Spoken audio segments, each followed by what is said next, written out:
हे दुर्दैव आहे की नाशिक हा अतिशय सुसंस्कृत जिल्हा आहे, कुसुमाग्रजांचा जिल्हा आहे। त्याचबरोबर आज सगळ्यात कष्ट करणारे शेतकरी, कांद्याची शेतकरी, आज सह्याद्री ॲग्रो जे तुमच्या सगळ्यांकडे दाखवतं तो नाशिक जिल्हा अतिशय सुसंस्कृत जिल्हा।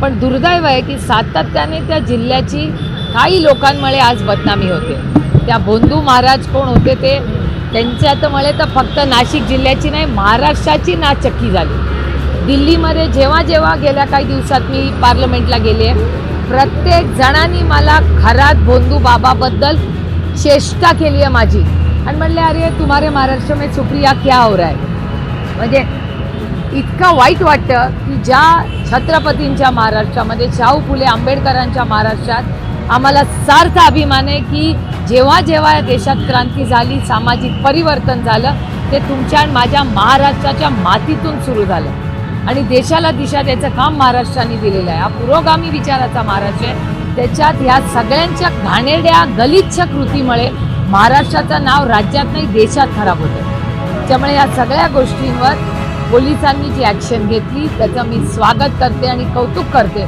एवढीच विनंती आहे की आत्तापर्यंत पारदर्शकपणे जे काही झालं त्याच पद्धतीने कुणाचाही दबाव न घेता, प्रेशर घेता महाराष्ट्रातल्या प्रत्येक त्या व्यक्तीला न्याय मिळाला पाहिजे, ह्याच्यासाठी आपण सगळ्यांनी प्रयत्न केले पाहिजे।